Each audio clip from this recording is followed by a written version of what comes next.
the Penn State sex scandal this morning. You know that there are new issues that are coming up constantly, and there are new developments we expect yet in the days to come. Fact is, there are fans who are upset that Joe Paterno was fired. And we've heard the Board of Trustees say, look, this is not about football. It's about protecting children.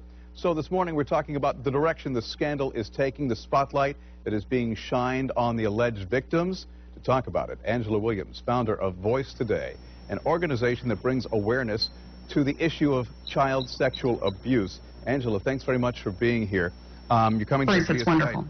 I ask you, given the fact that this is such a high-profile case, given the fact that most of the headlines have to deal with the fact that Joe Paterno was fired, some coaches may be involved, Jerry Sandusky may have been doing this, alleged to have been doing this since 2002. Are the alleged victims getting lost in all of this?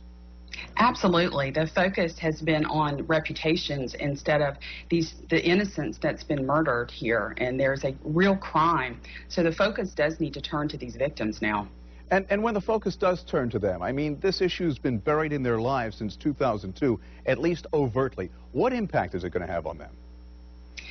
Child sexual abuse is a silent epidemic, and this is a classic case. So the impact is that they're obviously traumatized, and they are dealing with a great deal of shame and violation. And breaking their silence, though, hopefully will be the first step in their healing process. Do you think the fact that you've got some very high-profile people who have been named in this scandal, been involved in this scandal, do you think that may shine a new light on the problem of child abuse, and when it comes to the bottom line, go ahead and save some of our children? We hope it shines a light. We hope that people understand that child sexual abuse is an epidemic, that it's a crime, and that in this case so many people knew and turned a blind eye. And that's how our society deals with it. They turned a blind eye. So we hope that people will begin to focus on prevention and focus on learning how to predict and prevent child sexual abuse. You talked about turning a blind eye. You know what? We don't know what the reality is with Jerry Sandusky. He has not been, dealt with in a court of law yet. These are just allegations right now. But the fact... And the testimony from the indictments. Right. But the fact is, it appears from what we've heard so far, this is an issue that people didn't take as far as it needed to be. Are you surprised? I'm not surprised. Often people respond with denial. People don't understand that their first response should be calling 911. Even before that, calling 911, there should be intervention, immediate intervention to keep a child safe. A child is vulnerable. And what's the reaction you've gotten at Voice Today as this story continued to develop?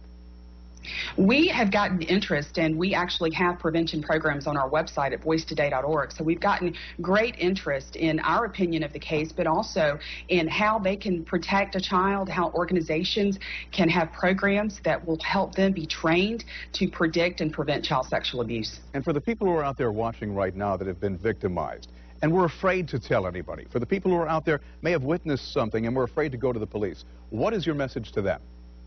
My message for the survivors is to break your silence and begin the healing process. My message to those who have witnessed this crime, they have to intervene. They have to call 911. They have to take this serious. A child is powerless. They're vulnerable, and they are depending on you to protect them. It is all of our responsibilities to protect a child, just not the child that we birth in our homes, but all children. So my plea is to expose this epidemic, to remove the stigma, and for adults to begin to take responsibility for protecting children. And I think we have to point out, when you say child, we think of very young children. There are young adults who are in their teens that are victimized as well. Angela, very quickly, because I'm running out of time, if people want to find out more about Voice Today and your mission? It's voicetoday.org, and we have 10 points to protect a child. That's a short video on our website that will begin to educate, because Voice Today is about awareness, prevention, and healing of child sexual abuse. Angela Williams, thanks for spending some time with us. Thank on the morning you. Show. Appreciate it, Bruce. You've heard of dogs eating homework.